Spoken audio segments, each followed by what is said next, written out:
Welcome everybody to Meet the Polymaker, episode 47. That much closer to 52 consecutive shows every single week for almost a full year. So who out there has been here and has at least tuned in? You can lie a little bit, but that has actually showed up for every show. I don't have those statistics, though they would be interesting.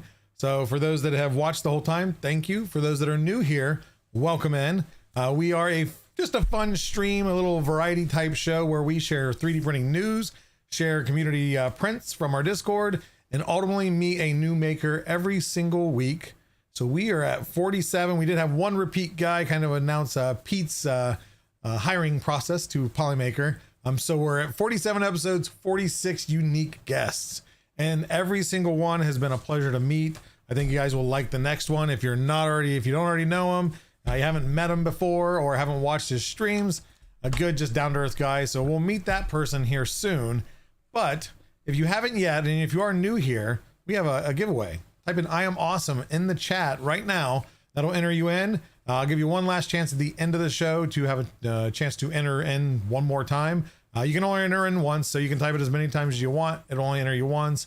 If you do it a second time, it doesn't remove your entry. Don't worry about it. If you're not sure you did it, just type it in there anyway. And again, at the end of the show, we will draw for a spool of filament that is international. That can go to the US, Canada, or any other country in the United States. I haven't found a place yet that we can't ship to. I just shipped something to Russia. So I was unaware we could do that, but we can. So join in that giveaway and we'll sort that out at the end of the show. Other than that, like I said, we're here to next. Let's reverse that. Edit this, clip it. Okay, now we're here now to learn about some 3D printing news. First up, we're going to talk about Sugar Labs, or a 3D Current 3D is actually the company. Two companies I've never heard of, but thought this was a very interesting article. The article, unfortunately, was about their closure. As of January 22nd, they announced their closure. But I wanted to talk more about what they've done and kind of set a step for the process of food and 3D printing. They actually, the gentleman, it's co-founded by Kyle von Haslen and Megan Bosman, which I probably butchered those names. But starting in 2012, Kyle actually developed a method to 3D print sugar sculptures. This was using powdered sugar and water. Couldn't find the details, but however it started, eventually progressed, and eventually was bought out by a 3D systems company. And then they bought out Current 3D, which is more of a hardware-based company who made 3D printers. And they made a printer that was their flagship that was able to make 2 custom items per minute out of this sugar substance. The designs here you see in the picture are ones they've created. They also did create SpaceX helmets that were little edible helmets for a big release party down at Cape Canaveral. A lot of cool things, and we've seen chocolate printing, of course. I've never seen like sugar crystallization printing. Again, I'd love to know how exactly it all worked. Maybe that will become kind of an open source thing, or maybe somebody will buy out those Current 3D printers and see what they do. But I just thought it was cool. Have you guys heard of Sugar Lab or Current 3D before? Because I haven't. So unfortunately, I'm learning as they're going away. But still, again, starting back that early, it kind of paved the way for doing edible kind of snacks 3D printing. We've seen it in steak. We've seen it in breads. We've seen it in tuna, salmon, I think it was. And when we did see it in candy, though it might have just been today as you're first seeing it. Hopefully we'll see more soon. Of course, we got the Cocoa Press out there. We'll see where that builds on from there. Next up, we're going to talk about a microscope that researchers from the University of Strathclyde in Glasgow have been able to 3D print a fully functional microscope in less than 3 hours. Now, this is including lenses, the camera, and the Pi that all help run it. And the cost is around $60. This is able to capture images at a cellular level, so it is usable. You may ask about the 3D printed lenses, how you're going to get that clear to be able to magnify that well. I went down the rabbit hole.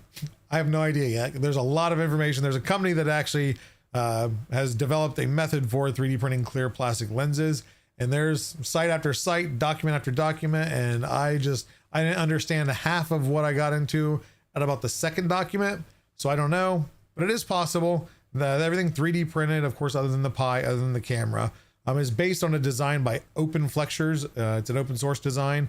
And again, they created it, printed it in 3 hours, and cost around $60, equivalent to some the little more expensive microscopes on Amazon even. So a really cool thing, maybe a really cool project for science fairs or science classes to kind of implement.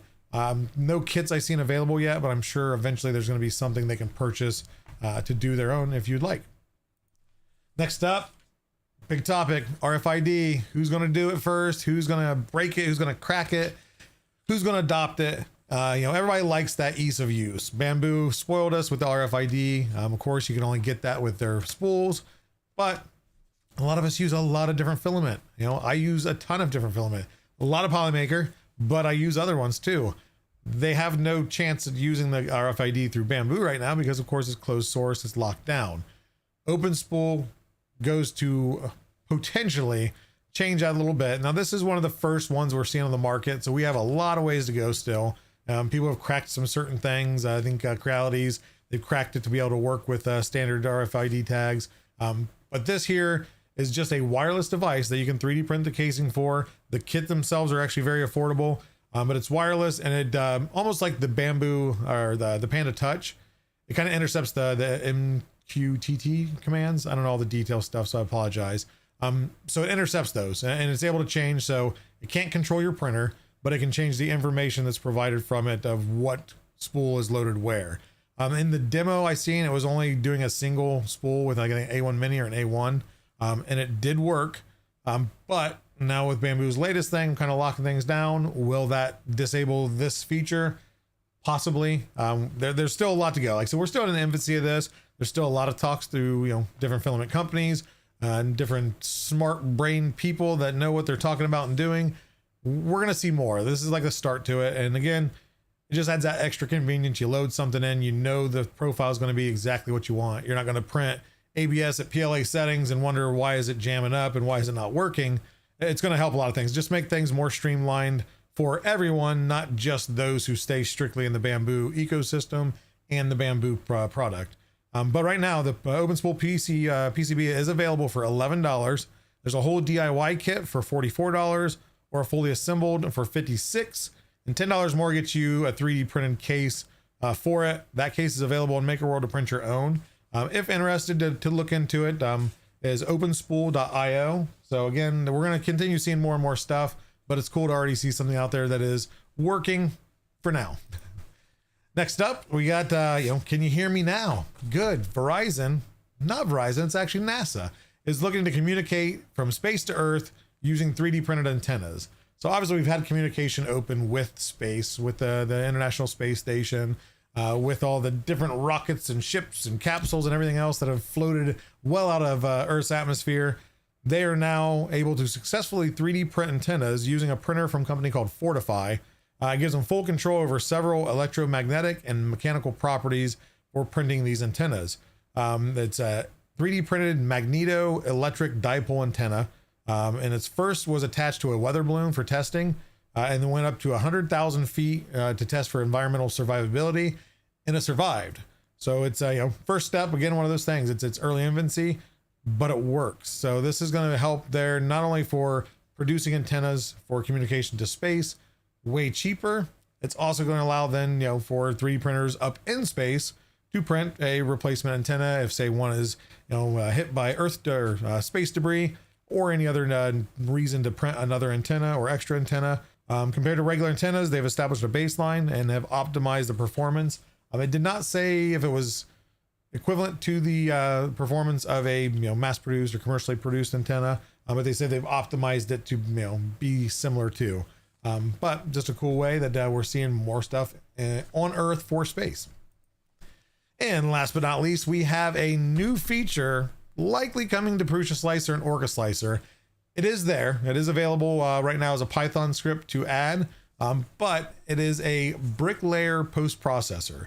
And what they've found out is the bricklaying, which you kind of see in that image there, is instead of having just all your layers, together, you might notice when you print straight up, things will snap easy, depending on the material. PPS, not so easy, but it'll break those lines. This is alternating based on the height. That's the first layer. It'll extrude different on the layers to strengthen that wall up. There's going to be a lot of use cases that even I can't think of looking at this and reading the article, watching the video. that there will be. But again, it's available right now. It is patented in the US. So the gentleman that actually has kind of developed this and pushed it to Orca is out of EU, where there's not an established patent, gray area, who knows, but it's open source now. It's available there. I would, if you're interested, you can download the script or wait. If this proves after multiple testings that the quality is still good and it does increase the strength of a print, there is no doubt it's going to be implemented into slicers, possibly even eventually Bamboo Studio, but that might be iffy since there is a patent. So we will have to wait and see. But this was created by Roman Tinger, and then Tentech is the company that holds the patent in the US. So wait and see. We might have, we've had the scarf seams, I think, were the latest things. We've seen a lot of different features get thrown into Orca Slicer, Prusa Slicer, that develop into full-fledged features that we all, use almost daily probably. But that is it for the news. Let's move over to the show off prints highlights. And what I want to announce first before we talk about this print is we have changed it up. We still have our show off prints channel on the Discord. When you join, if you're new, you're going to see 2 of them there. One of them, you'll see a final message that locks it down. We've changed to a new format. Let me know what you guys think of that format. It's more of a gallery format than it is just a forum or text list format. I like the way it is because it shows more at once. You can click on things. You can actually message instead of having to create threads. You can click and actually message on those, asking questions, asking filament. Always ask that if you post something, post the link, post a filament list if you know exactly what you use. If you forget to when you do the initial post, now you can just click right on it and add that message. Before you'd have to create your own thread, and it was just kind of a pain. I'm hoping everything's more streamlined and just more appeasing to the eyes. But with that said, share your own makes there any time of the day. You might be featured on the show each week. We always do 5 show-offs, and the first one that we're going to look at is a print by Mike Mones. This is the Wizarding School can and dice holder, and I thought it was cool because it's a dual functional device. It's a dice tower or holder, and also a can holder. I don't play any games that require that, but it's still a cool print, and with FDM, it's a very fine, detailed print. It is designed by Curations by Kira, and is available on my Mini Factory. I don't have the logo for that site, so I didn't add it, but if you like it, Curations by Kira on my Mini Factory. Next up, we have more 3D creations, and they printed the Chill Luigi. This is designed by PLA NPA, and it's available on their Patreon. This has seemed to be a popular model. I've seen the Bugs Bunny version. I've seen a balloon animal version. I've seen the Luigi version of just the chill, I guess that is the term for it. The hoodie, the hands in the pocket and just kind of standing there. A lot of fun designs, and this one was a small one, big one, mostly printed in Polymaker, but I think a couple other filaments in there. But another great print available on PLA NPA's Patreon if you want to pick it up. Next up, I definitely sized that one wrong. Wow, let's try that. There we go. Look, on the fly adjustments. We've seen mini dragons, but I've seen multiple people do this rainbow color with the white base. I think it looks great. I love the way it contrasts, but this is a print by Turbo. It is, of course, a Crystal Dragon by Cinderwing Dragon 3D. Available on Patreon, Cults 3D, my Mini Factory, I think about anywhere and everywhere. But the colors look great. Like I said, that's I know some people are sick of seeing dragons, but if they look good and they're in a different color, there's probably a whole lot of purging in that, but it turned out great. So thanks for sharing. Next up, we have Rev Hazlitt, who's printed, it's hard to see the whole thing, but I want to show this because he kind of changed it up a little bit, is the Lamp 6.8 Kit LED 001. Uses the LED kit from Bamboo. It's designed by SK07 Skipper 07. I think it was redundant, but that's what it said on the username. And he uses the LED kit to, easily snap into place. Everything it's threaded, so it screws together. But it was cool because he used glow in the dark filament. It's transparent, so it acts as a normal light once lit up. And then when you turn it off, then you got yourself a mild lamp. That was just a cool way of doing it, and I like the way it turned out. And last but not least, we have Cookie TM. Every time I see this name, I think Cookie Crisp, the commercial. I hope others also do the same, because if not, I'm an outcast. But this is an articulated box truck designed by D3D, available on printables. And they did multiple versions, multiple colors. And what caught my eye first was really the title, because like articulated box truck. I'm thinking, what do they do? Like make it like a chainy thing? But articulated isn't things move. Articulation can mean many things. But it's a truck. It's a box truck. So for those lovers out there that love cityscape, playing with cars and everything, print one for your kid. I believe the whole articulation does also roll the tires, roll the wheels. So a fun print to do if you have a lover out there for large box trucks. My kids used to love UPS, FedEx stuff all the time. But hey, more power to them. Cookie Crisp is the best cereal. It's a good cereal, Curo Junkie, but I don't know about the best. But that is it for the prints. If you have not joined yet, we do have our Discord at discord.polymaker.com, where you can share a lot of things, your knowledge, your helpfulness, your support, hang out with other crazy individuals that have the same passion you do, or even share your prints on our show off prints. We have a show off setup section. Maybe we'll kind of add that to here at some point, but we got a lot of things to go there. We're looking to optimize it this year to make it a little bit more, palatable. There's a lot of channels, a lot of things you can look at. We're going to try to focus that on what you want to see. You'll be able to see, interact. But we invite anybody and everybody. If you're not there, come on, join us, have fun. But until then, we're going to break for commercial so I can get a drink of water and get my palate wet. And then after that, we're going to meet our next maker. So hang tight and enjoy these commercials.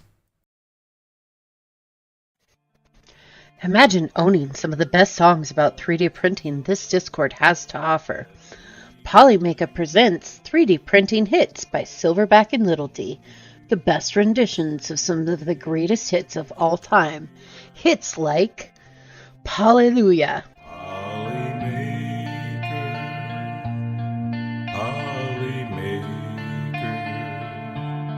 Holly Smooth Criminal, All That She Wants Is Another Printer,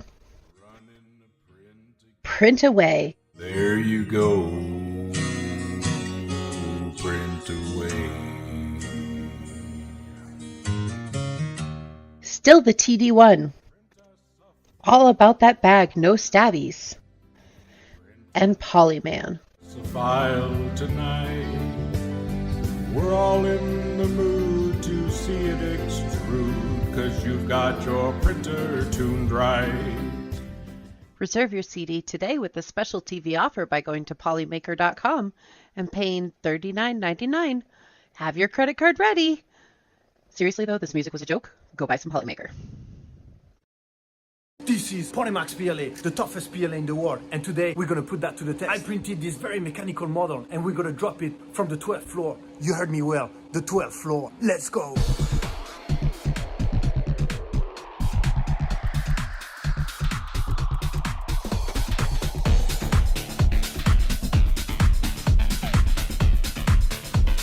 Ready for the first drop in 3, 2, 1.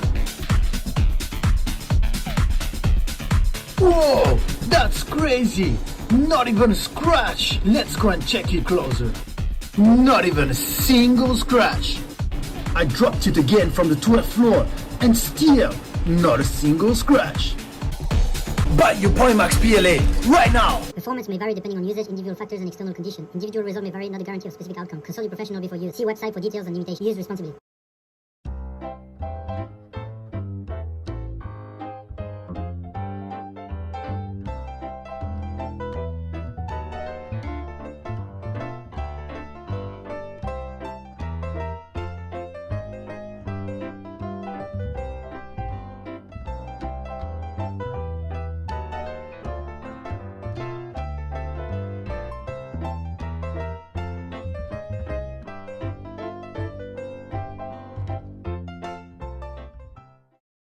Have you had bad customer service with your filament provider?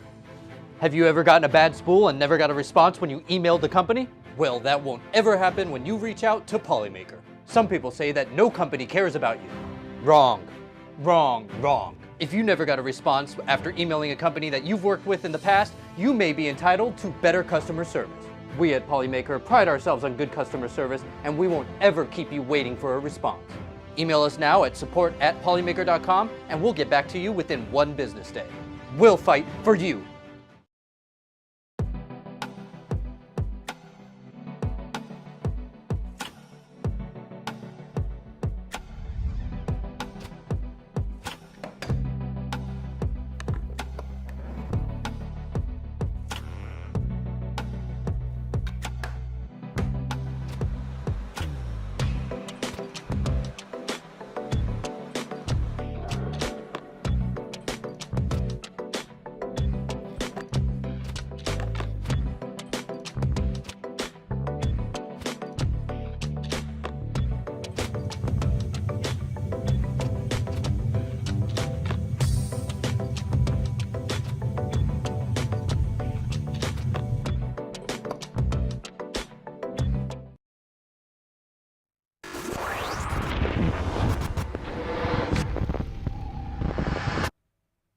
Welcome back, everybody. We are here to meet our maker, but real quick, I've noticed something.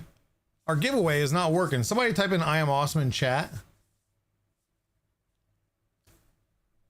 I can do all my reading and checking around, and it was 0 entries, and I know there was not 0 entries. Okay, cool. Now it's working. Go ahead and type in "I am awesome" in chat. I'll give you one more chance at the end of the show. We'll talk about it then. But yeah, go ahead and get that in there. My apologies. I don't know what happened. Everything was all logged in, but it wasn't calculating them. So it is now. But as I said earlier, we're here to meet a guy, pretty laid back guy. Had a chance to meet him first time at Maryland at the Share Fest for Creality a year and a half ago. So without further ado, let's go ahead and meet and see who it is. Welcome in Feder, also known as 3D Print SOS on YouTube. How's it going, Feder? Hey, what a disappointment for everyone who just found out who the guest was. But yeah, hey everybody. Man, I thought it was going to be Joseph Prusha. Yeah, right? No, that's next week. I can swap. No. So for those that don't know who you are, real quick, let's can you give us just a quick rundown of who you are and what you do? Yeah, sure. So my name's Feder. I run a YouTube channel called 3D Print SOS, and much like pretty much everyone here, I love 3D printing. Live and breathe that stuff. And as we find out more about 3D printers and VOCs, we're probably all going to be able to say that very soon. We're going to find out what all it caused in the long run. Yeah, we'll see how deep that rabbit hole actually goes. There you go. So now I like to always kind of go back. So when did you get started in 3D printing, and what got you into 3D printing? I got started probably, much like everyone else. Well, not everyone else, but a lot of people I know. COVID? Got started with the Ender 3. When the Ender 3 first came out, when it was announced, I pre-ordered it and waited for it from China Direct. So that's when I got into 3D printing. I always wanted to be in 3D printing in some way. I had friends with 3D printers, but they were really expensive, and the print quality was just horrible at the time. Or you had to build it yourself, and it was just beyond my understanding at the time. Yeah, it wasn't a pick up and use like nowadays, for sure. Yeah, right, exactly. Yeah, it was, and I'm always into that, but it just something held me back from it, especially because expensive plus it just wasn't that cool at the time. It was cool, but the performance was just poor. And then right around the Ender 3, there was a couple other machines, like the ANET was something I always wanted. I actually have a kit somewhere to build as a retro build. The original ANET? Like the ANET? Yeah, original ANET, A8, the fire starter. Without thermal runaway. Right. I bought that machine and in a kit so I can build it, and a fire extinguisher. It's just off camera there. There you go. So I have both of those. But yeah, when the Ender 3 came out, it was kind of like the first step in making it really affordable and accessible. And then you saw, the actual performance was actually manageable. You just had to learn some software and, put it together, which seemed really fun.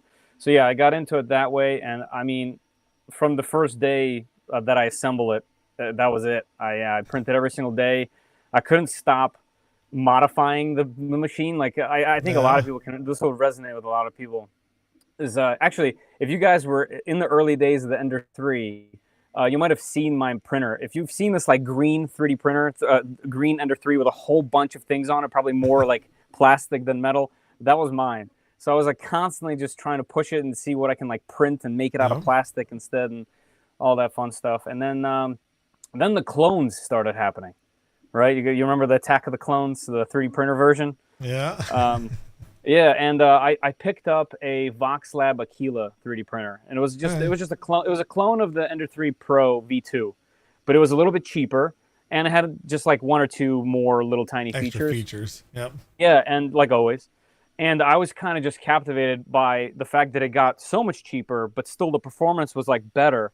And I was like, all right, it's time to share this. So I just made a couple of videos with my phone, and made this YouTube channel about 4 years ago now.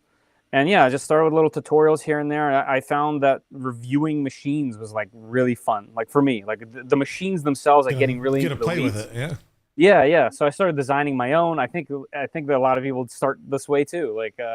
I started designing my own, and Prusa machines looked amazing, but they were outside of affordability for me at the time. Yep. So I tried to make a 330 by 330 Prusa clone myself, and I just started modifying it endlessly. And yeah, basically ended up buying more machines or getting machines from, it started messaging Just went smaller down the companies rabbit like, hey, hole. I have this YouTube channel. I want to like review machines. And before you know it, I'm up to 74 different machines on the channel now by almost every single manufacturer. I think there's only, like a handful that I haven't reviewed yet. And this year, hopefully I'll get to some of those as well. There you go. Check But them yeah. off all the lists. Yeah. Just for whatever reason, I know like it's not important to a lot of people, but for reviewers at least, for me, I like really enjoyed, even when the clones were happening, I really enjoyed seeing how the companies like tackled the clone part. Like because Yeah, their own a lot of little them take on did it. make like one little tweak here, and that little one tweak like trickled into other things. And then we all know a few years pass, and Bamboo comes out and destroys everything, and It just makes it easy. in a good way, okay, like in a good way. Oh yeah, no, it sparked people to kind of get off their butts and stop producing the same stuff. Yeah, and it's the second race, right? Like this is the second race. The Ender 3 was the first one. Yeah, there were other machines, the CR10. There was a bunch that kind Plenty. of did that too, but these two were the big, posts so far that got moved, and it's really exciting. The flood of Core XY machines came through, and I had so many down here. It's a small room.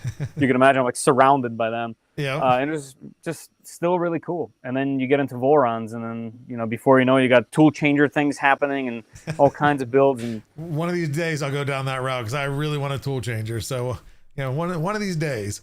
But now to go back on something you said earlier, if I caught you right, when you started YouTube, you say you started with just your cell phone doing the video? Yeah, that was. Yeah, I had a fold-out table, like a not even a full size, like a hat. Like it was down here when I didn't make it a studio, it was just like a basement. And I went and got a black tablecloth. I put it over the table, folding chair, and then I just set up my phone, and I was just like, check out this machine. This Box Lab Aquila is really cool. Like it prints exceptional benchies. Like the benchy was phenomenal for the time. It took like 2.5 hours, and I was just blown away.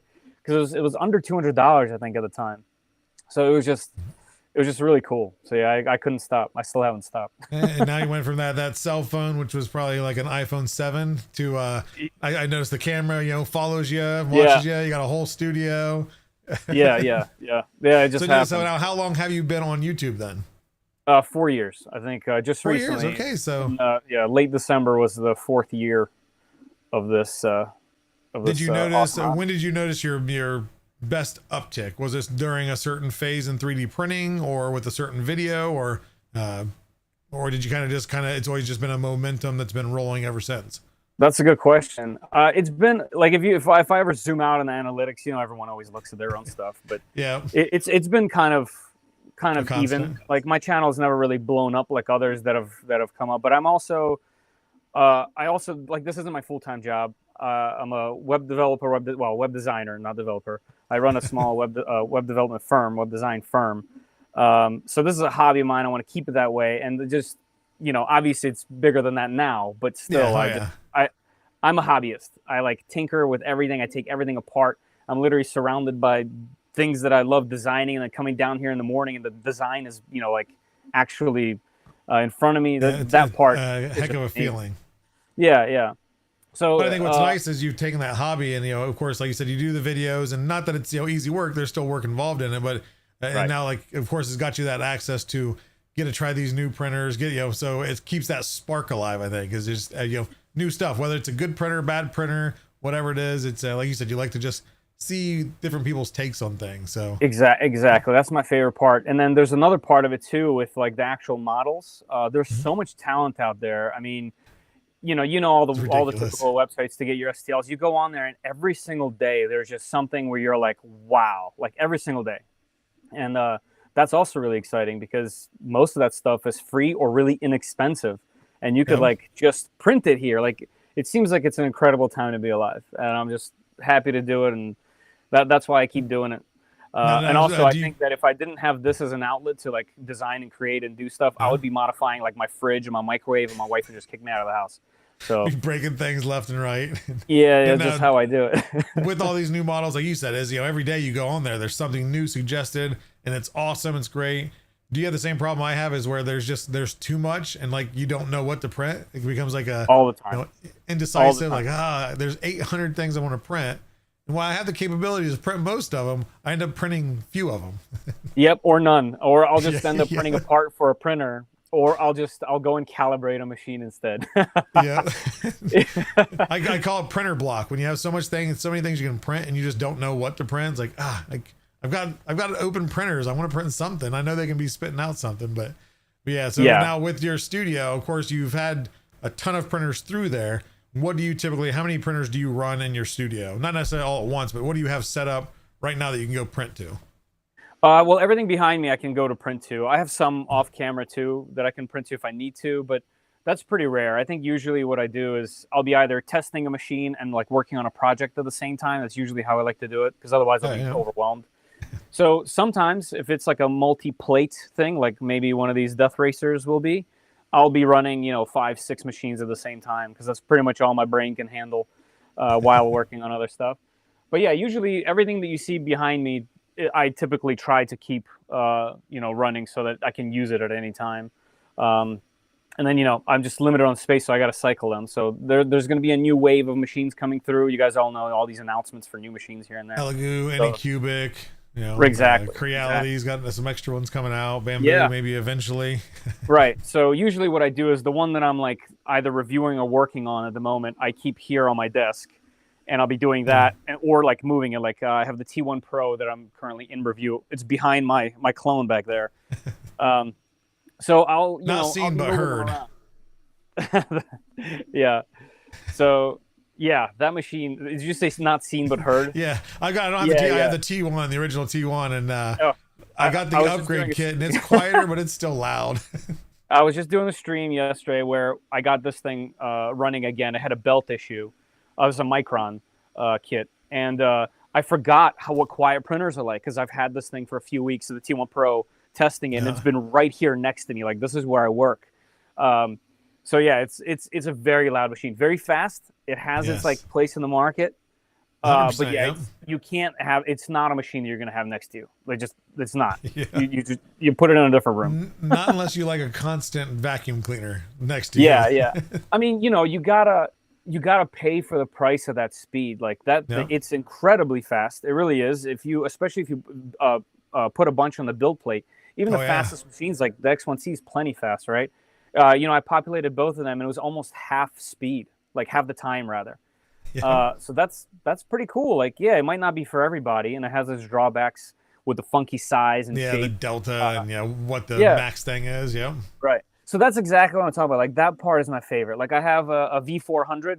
You can't see it because of the shelving with all the stuff on there. That's a really great Delta machine. I've liked it for a very long time. And it's really cool to see like this next iteration of them. You know what I mean? And it's kind of, I like take note on like what's a little bit better. Maybe they cut costs somewhere, and it's just that part's really fun for me. I think especially with the FL Sun stuff, when I seen it announced, they had the S1 and they had the T1. And that was my thing. I was like, the T1, I got an early bird pricing, so I got it at a good price, which I could have done with the S1 also. But like, I didn't have any Deltas other than an original like mono price Delta Mini that ever gets used. But you know what? It looks good, but it's the biggest thing was not jumping to the S1 was their claims were so high with the flow rate and the speed. It's like, what kind of gimmick is this? When I got it, like you said, it was impressive to see what it was actually able to do, and good accuracy. I've had good quality prints, but it's fast. It's scary to open the door and think about trying to put your hand in there. It's definitely not one of those things where you go grab a wisp off or anything. You just let it go. Like, you're not doing that. Yeah, you're not doing that. You're getting burned at a minimum with that thing. Now with all these printers, of course, that you have, do you have a favorite? I think it would probably be. I think it's my V0. I always I get this question asked a lot, and like, if you didn't have any machines, which one of you would pick? And I think that used to be a lot easier. Like a year ago, maybe a little longer, like 2 years ago, I think this would be a lot easier of a question. But now it's nothing really stood out. Yeah, it's like right now there's so many great machines. Like you can't go wrong with a bunch of them. You know what I mean? Yep. Like for example, the X1C, hate it, love it, closed source, open source. I'm a huge advocate for open source too. But at the end of the day, the thing prints amazing, and you gotta, for the engineering that thing has in it, I will always respect that and always like stand by it. And I know that if I need a print that needs no fuss, I can always grab that. So that'll be like one of the machines that I pick. But then here's another thing. Like if I wanted something where I know that I'll be able to upgrade it wherever I want, like if that's the mentality at the time, I would take my Trident, like the 300 Trident, because you can do yeah. anything you want with it. You know what I mean? It's super reliable, Voron, open source, all that stuff. Change the whole tool head, change it to a right. stealth Another great one, actually, that doesn't get enough attention at all, is the Magneto X. Okay, yeah. That thing, I don't have much space for it, so it kind of sits down there. But that thing is so impressive. That's like, to me, that's something that belongs at like a machine shop, or like an kind of like a more industrial level. Yeah, it's the closest thing that I've had so far pass through here, like to an industrial grade machine. And there's a lot of really interesting parts on it. It does things so well. And so far, every time that I've ever put anything in it, it's always been like the full bed plate or something big, and it's just crushed it. So its Achilles heel, though, is multicolor. Like, they are an engineering grade. I know that's not like their priority, but if they're watching or somebody knows somebody over there, didn't they tease a IDEX setup for it? Is that kind of went under the wayside? Was like teased. I think it was teased at some point. I think they were testing it, but I don't know if that ever made it official. But I think if they ever make a tool head with a cutter in it, because everything's like beautiful CNC in that thing, it's not something you're going to DIY with plastic. Like, that thing is, you want metal in there. It's pristine. Which one you mentioned, exactly. Good in a machine shop. I don't think that one would be good in a machine shop. Right, exactly. That rail might attract all those medical particles. Yeah, metal particles. Right. The other part is, because they're huge advocates for open source, and they run on Clipper and use Orca Slicer. If they can make a cutter in there and give us that, the box turtle, you can put I don't even. There's too many to name now, but there's so many quick solutions that are already proven that you can make that thing in a multicolor.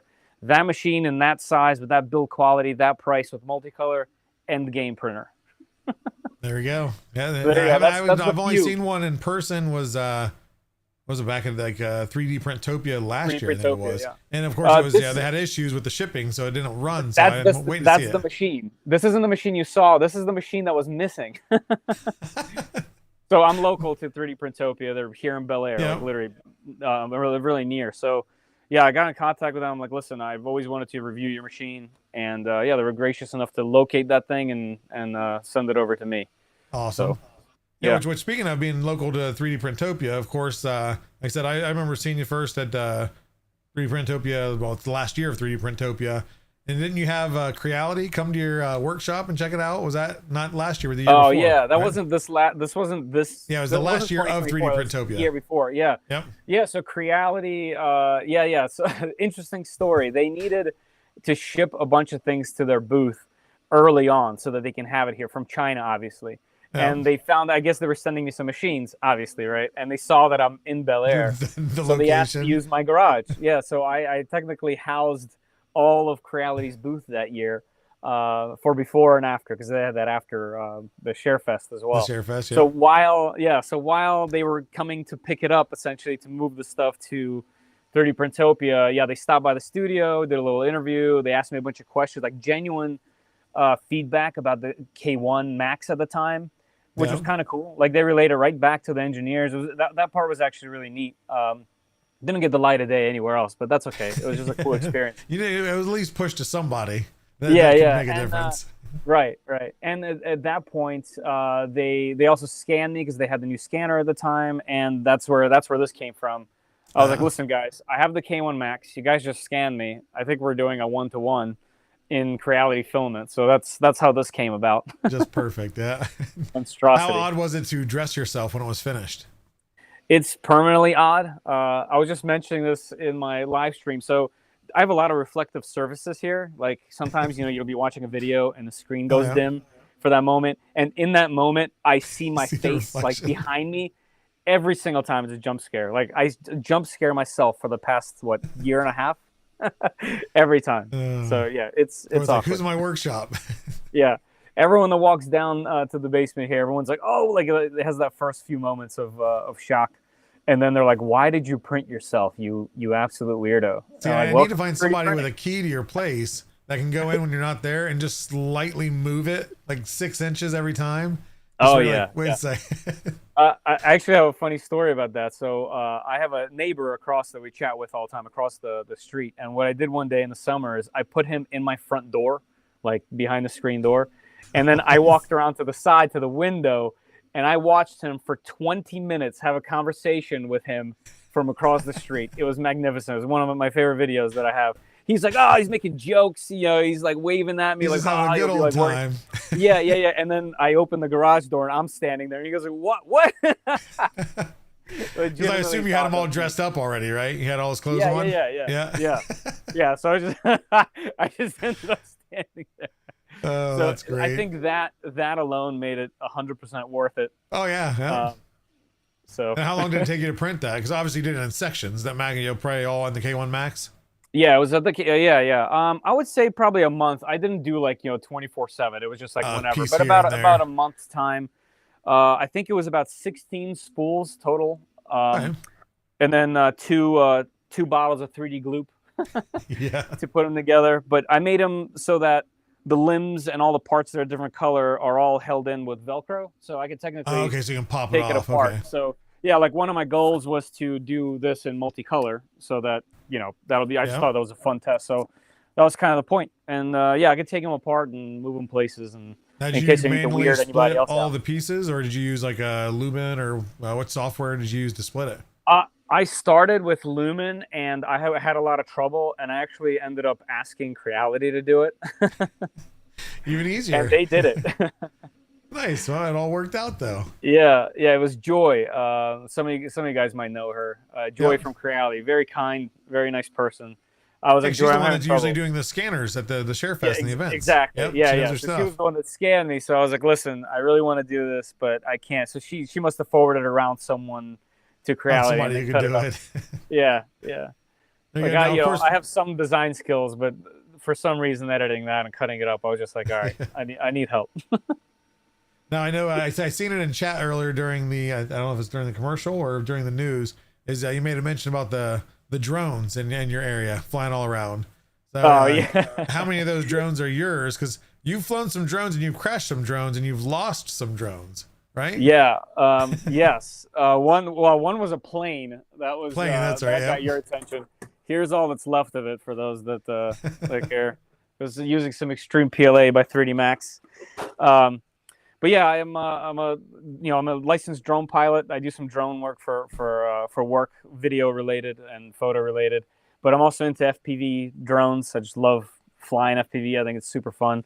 So I'm trying to incorporate some 3D print related projects into that as well. And this was a full 3D printed airplane. And airplanes are very different than drones. Like for some reason, like it might seem more complicated, but for some reason my brain grasps drones and how they operate and how they fly. But a plane, you can't just stop. You can't like press the brakes. That's true. And so unless you're really if you guys want to see that disaster of flight, that's hop onto my channel. And go ahead and watch that one. Hey, you know what? Every fail was just the next step. Yeah. So I would love to, try again at some point. We'll see. This year there's going to be a lot of projects going on, a lot of machines. I'm going to try to fit something flying in because I just think it's fun. Yeah. And hopefully people will enjoy it. With an idea towards whether it be airplane or a drone related video in your area, I know we joked about the drones being up in the sky, but have those caused any restrictions in your area specifically to where it's going to be kind of harder to do it, or you have to watch more rules or more restrictions? The short answer there is yes, definitely. I don't know if you guys anyone follows these things, but DJI just recently, like a few days ago, took off their geo what's the word where they like block you from going a certain geofencing. They removed that. They removed that from some of their drones, and the problem there is people that don't follow drones, that just have one because it's a fun toy and a fun like hobby. They don't necessarily go out looking for these rules because they're just not around. Like when I first got into drones, I didn't know all the rules for drones.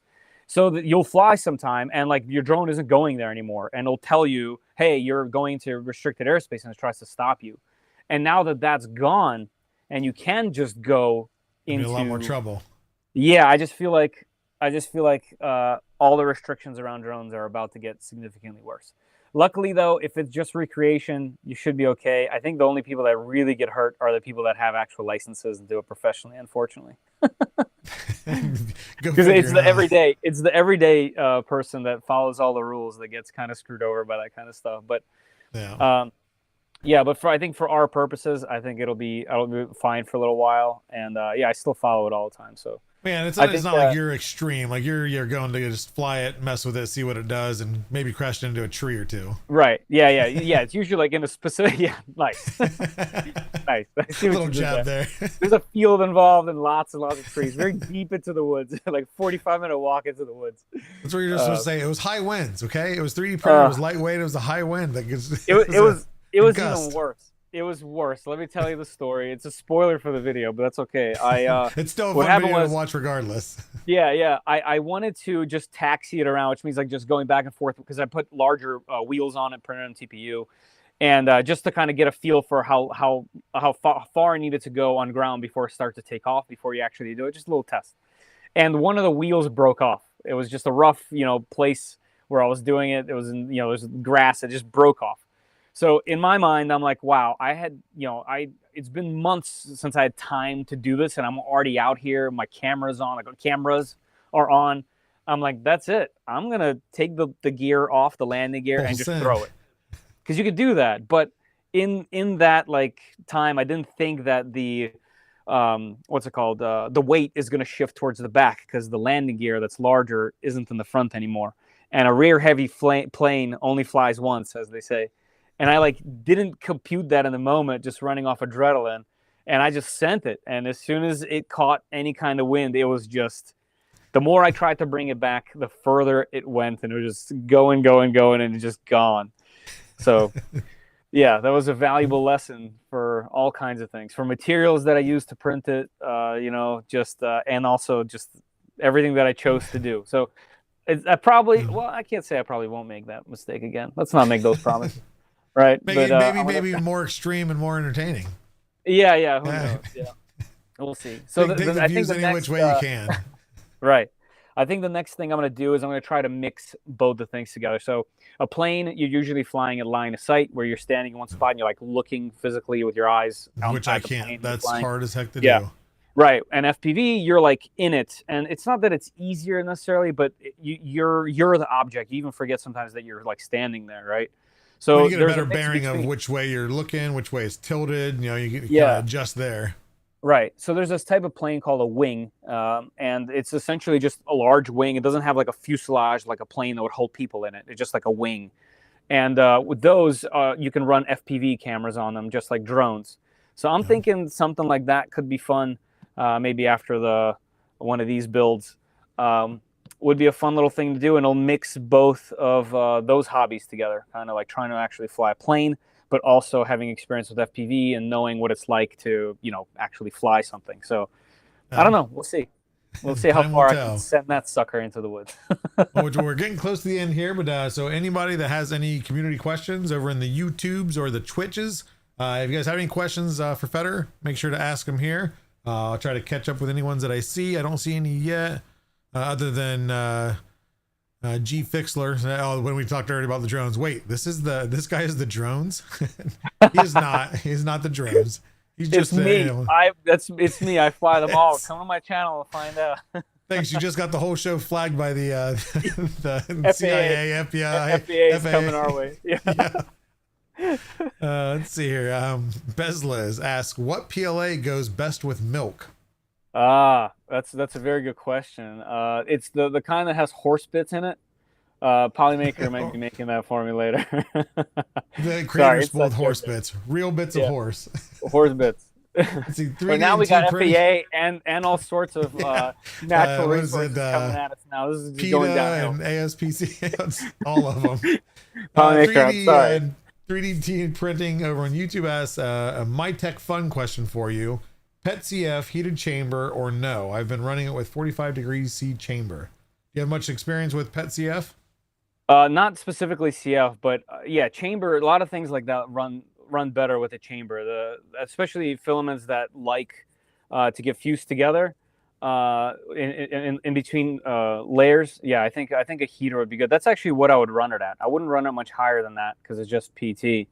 But yeah, PT. Yeah, I would do it with. Oh, there you go. I guess. MyTech Fun and hello, MyTech Fun. I see in chat they were asking MyTech Fun from an earlier conversation. Oh, okay. But either way, there you go. Hey, lots of answers are the best. Let's see. But then we have Truex When is he going to finish his Micron tool changer? Well, I took the big step yesterday. I actually just finished printing. Oh, camera, hold on. Let's follow me. Here we go. Come over I here. just I just got the belt issue that I was having fixed. So it was having a lot of ringing and a lot of VFAs because my idlers there was just something funky going on with the idler. So I went back to stock just as a test in a live stream. So yeah, I just tuned it. As you can see some of the stuff in front of me. And here, let's do a little test. So let's see if it'll stop focusing on me. Oh, there you go. So, yeah, no VFAs there. Let's see. Looking good. Looks good. So the point of this is, oh yeah, there we go. And it was over extruding, so I think I tuned that pretty good now. So yeah, the whole goal was to do a review on this kit. This is a FormBot kit for the Micron, and once that's done, this thing will be ready for tool changer. So I have all the parts. It's ready to go. This was just the first initial part. So how many tools are you going to be able to fit on it? 4 in total, so 3 more additional. There you go. Oh yeah, look at that, everybody. For those that followed me yesterday, I couldn't even get that right in. Bam. We're ready to rock. Time for 3 more tool changers to not add any issues at all to the build. Yeah, that won't be extra complications or anything. And under the power supply, oh yeah, it's a mess. Let's see. Zombie does have a question. He said, "Once you finish your micro changer, I have a build plate for you." There you go. Nice, awesome. I love it. That's the incentive, huh? There you go. Finish it so you can get a free build plate. Appreciate it. Tony Wright asks, next big project after he's finished with the current printer. Oh, that's a good question. I think I'm probably gonna do the Death Racer, just because that's RC and I love RC. It involves a ton of printing. And since there is a lot of printing for it, I'm probably going to, while I'm reviewing this next wave of machines that's bound to come through, I'll probably be printing some of those parts on it. Actually, if it's an enclosed machine, yeah. If it's open, probably not, because I'm probably going to use some Polymaker, ASA, and ABS on that. So I think that's the next thing. It'll be a pretty involved build, but it has a big TreeTech kit, which is nice. So now you don't have to at least find all the parts yourself all over the internet. So there you go. Yeah, it makes it a lot easier. Yeah, that's probably the next project. There you go. And then Bearded Printer asked earlier, I missed this, ANET A build stream when? There it is. That would be a fun one. Yeah. What's interesting is I've had it for a while now, probably like a year. And I usually do a poll asking people what they're interested in. And it'll so happen that I'll have some popular machine also on that poll because I need to get to it at some point. And usually people vote for the popular machine. So the ANET stream has kind of just been dropping, but I definitely intend to do it. I think a retro build would be fun. I think Nero did it as well. I actually had mine before he started that, and that's how long I've had it, just kind of going down the line. But yeah, I would love to do it. I can't give you a time, but I would love to. And if more people want it and comment on it, I would obviously love to see it. Be sure if you're not already, follow him over on YouTube at 3D Print SOS. Oh, I apprate that. And then you'll get that notification. Pro move right there. That's right. Hey, we like to support everybody here. Like I said, it's much love. It's the least we can do for you, giving us an hour of your time on a Thursday night. So, but let's make sure I didn't miss any more. Once you finish build plate, gain that clipper. I think that's all the community questions. I always like to end it with some rapid fire questions. Just some are a little bit thought into them. Might take 5 to 10 seconds to come up with an answer, but I always start off first. What is your favorite filament? Whether it be color, surface effect, or anything. Ooh, I think ASA carbon fiber, just black. That filament has been my favorite. Just when you print an object with that filament, and you can't see the lines. It hides the layer lines. Yep. It has this technical-esque look to it. Almost reminds me of a camera body or something. There's just something about when you print with ASA carbon fiber where you print and you're like, that's fantastic. And it's strong. You can put it anywhere. Yeah, it's just got a finished look. Yeah, right. Exactly. I wonder if any company is possibly going to work on anything like that soon. But so next up, we have which print are you most proud of? From the beginning of 3D printing till now, the print you're most proud of? Wow, that's actually a tough one. I'm probably going to miss something that I am for real, but probably this RC truck. I think some people have seen this to some degree. The one that was at the ShareFest, right? This is one of them. Yeah, I have two now. One, so this one trailers another one, and vice versa. But yeah, this is a 1/8 scale, fully functional RC crawler. Full suspension. It looks like a commercial piece. That's the thing. It's by a company called 3D Sets. Like, this is my design. I just printed it.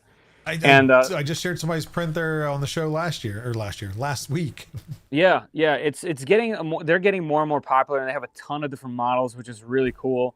I've been following these guys forever, and just some of the designs are so clever. Like, the battery packs are hidden, like in coolers or like on a pallet inside. Awesome. And it has a full interior. Like, the detail is just insane. And this was all printed, believe it or not, on that original. Well, not all of it, but a lot of this was printed on that original Ender 3. That's why there's like some VFAs and like quality issues on this. It's actually things really you couldn't old. quite tune out. You just couldn't do anything about that. That's just how those bed slingers were at the time. But this is all printed PLA. Even the gearing inside is PLA, and it's awesome. Withstood the test of time. I've actually gone on different trails and used this thing, and you can find some of those videos on my channel. There you go. Yep. Awesome. Now the next question is, with an unlimited filament budget, what would you print and how big would you go? Oh man, I'll keep within the theme of this. So these guys have full-size truck van. They have this van that's it's the same scale. It's 1/8 scale, but it's a very large van, like an off-road van. And I saw somebody either started or wanted to start a 1/5 scale. And I know that doesn't sound very large, but it's 1/5 the size of a real vehicle. So that's large. if that could be covered and I had the time to do it, that's where my brain's at. Like, that it just seems like having that level of functional thing that you create from plastic rolls. I think I would do something like that. Now, does anybody currently park in the garage? No. Okay, we'll have some space. We'll have space. Next question. You got 3D Print SOS as your name. Do you know what SOS stands for? Originally stood for? Obviously, it's Save Our Ship is the only one I know. Yep. Yeah, I think Save Our Ship and Save Our Soul. So it's both of those. Okay. Is it? Oh, okay. Yeah. So 3D Print SOS, the whole thing I played around, because benchies, and it's like, I said there's like a sea of benchies, and since I was making a bunch of tutorial videos, this is a life I can preserver. help you out. Yeah. Yeah. So it's not only 3D Print SOS. My last name is Sosnin, so SOS. That's how I always spell it. Save Our Ship, 9-inch nails is how I always spell it to make it easier on the phone or something. So SOS was kind of just the natural part of it. So, and it has everything to do with benchies and helping people get to printing. So that's why the SOS. Well, so then speaking of, if you're ever in trouble and need an SOS to come cure your boredom, where can somebody go to watch some great 3D printing videos? Wow. There's this awesome channel on YouTube. Well, several. Maybe I should shout out someone else instead of me. The stage is actually, so right now the stage is yours. You can shout out your socials, your YouTube. A lot of people feel uncomfortable in this spot. It's like, I'm not gonna. No, we want you to. Let's say, you're here. I'm going through a list of people. Are like too many to list. The correct answer is youtube.com/3D Print SOS. Honestly, where can people find you? Where can they follow you? See the projects you're working on?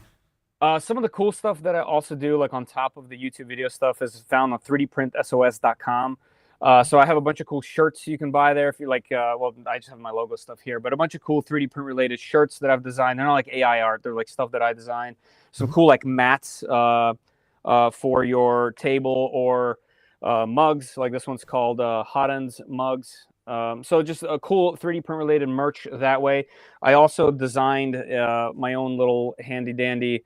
Game little case. So this is originally a DS, a Nintendo DS, and this is a 3D printed case that I developed and has a bunch of different features that it adds.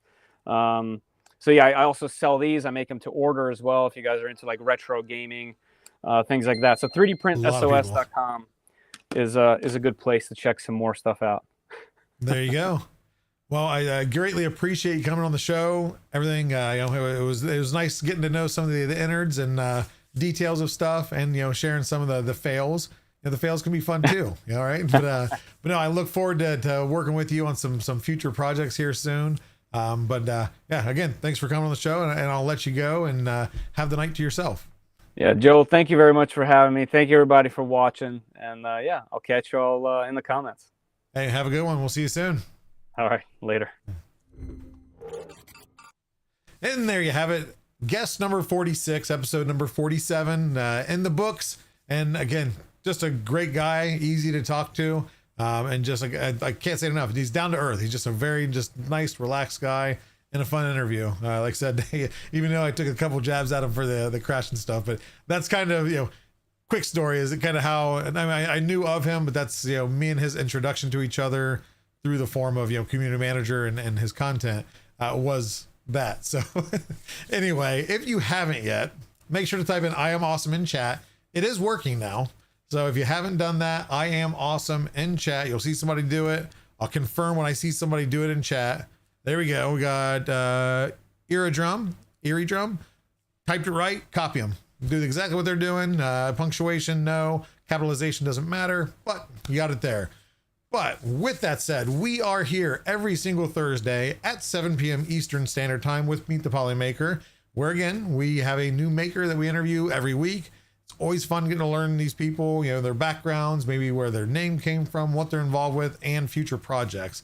It's 2025, and there are going to be so many awesome things coming this year, just from everybody, not just from Polymaker, but from other companies, other creators. A lot of our partners got a lot of cool things in the works.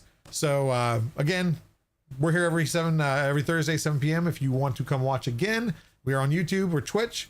But we also have a couple other projects. We have Polymaker Figurines, which has started a version 2 this year of their Pokemon. Last year, they did the first 151 variations and multicolor printing using the Polyterra lineup. Now is known as the Panchroma matte lineup. So he is now introducing kind of Panchroma to the world through these multicolor prints. And it is the next iteration of, I think, 100 Pokemon. A whole poster, and he's already getting through them. So go watch him there. That is going to be Polymaker Figurines at Instagram, TikTok, YouTube, everywhere across the board. And that is led by Antoine. I cheated, and I knew I was going to forget it. I cheated and I looked it up on YouTube. I think it's Domencience. It's something I killed it again. I'm sorry, Pez Liz. I specifically watched at the beginning of the show while the timer was going down of how to pronounce it, and I forgot it. I failed you all. I'm sorry, Antoine. I failed you, but go follow him. It's a very fun project. Those models, when he releases the video, those models come available. I am waiting for feedback. I don't think the new ones are up yet. I'm checking on that, so just stay tuned. Follow him over on Maker World. It's Antoine Figurines, I believe, is the user account. Follow them. You'll see the first 151 variations, along with some of the characters like Ash and some other memorial stuff that we did throughout the year. So go follow them. We also have Polymaker Education, led by Creatrix Brit, and that has the same format where she releases a video, and once that video is released, the model that she shares on that video does become available for free to download on Maker World from Polymaker Education. Just recently they did the first ecosystem, which was a really cool kind of tiered, I think a mangrove tree. It kind of has a water set, in the ground, water, a little alligator, you can go there. A really fun set to do. But there's a lot of things that teaching, whether it be motor functions, things around the world, food safety, etc. A lot of fun stuff for all ages. And again, those are available free to download if you want to use those tools to teach your own children or other people's children. If you babysit, daycare, have a school, etc. A lot of fun things there. And lastly, we have Pezliz over at twitch.tv/Pezliz, who runs In Printing Color Show every Wednesday on her Twitch channel, going over the various colors, use case scenarios for different colors, different surface effects, and there are things coming, people. It's going to be a few months still, but we got some things in the works and some things coming your way. We'll be sure that she gets some of those so she can display them and show them off and introduce them to the world. So make sure to go follow her there. But other than that, I think that's it for the projects. I think there might be one more thing to do. What is it? I'm forgetting something. Maybe I just end it here. Is there? Oh, giveaway. That's right, giveaway. Make sure to type in I am awesome real quick here. I'll give you about 10 more seconds to do so, and we'll draw. Again, this is international. If you are late to the show, we ship all over the world. The giveaways, we have no restrictions. I haven't had anybody say I can't ship this here yet, and it's made it there. So again, I'm saying pretty much worldwide until it's not worldwide, and I'll tell you. So make sure you get that entered in there. And then afterwards, we are going to raid out to somebody. Let's see who is printing or making. It doesn't always have to be, you know,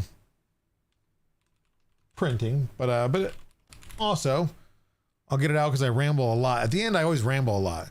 But we're going to raid out to the Free Heathen. He's got some of his miniatures that he's printing on his A1, it looks like. Make sure that's right. The Free Heathen. Okay, got it. There we go. So we'll do a drawing and then we'll raid out. Make sure to show our support over to the Free Heathen. Tell him Polymaker says hello. I hope he's having a good time. He's a few hours behind us, so he's not late in the day. But we got 91 entries. Can we get to 95? While I ramble on for a moment, I always like to thank everybody for coming. I thank you all for your support, whether through our Discord, whether through the show, just through the many things you guys all involve yourselves with. You are all truly awesome. And we're going to continue doing this thing. We're going to optimize some things, and we might be working on a couple different ideas that the community might enjoy. I can't hit too much yet because I got to decide which route we're going, but stay tuned. There's things coming. There's some things that people have been asking for a while now coming. It's all processing, but we're going to draw here in 5 seconds. I am awesome in chat if you haven't done so yet. And there we go. We're going to draw. The countdown's getting ready to where the raid's going to happen, so better hurry it up. And we have a winner, which is Prince with Chris. Congratulations. You have won a spool of filament. Contact me at joel.finn@polymaker.com or message me on the Discord at discord.polymaker.com. And everybody, if you had fun here, you like what you watched, energy, I try to keep it up as best I can. We're here again next week, 7 p.m. Eastern. Come join us. Other than that, have a good night, everyone. We'll see you next time.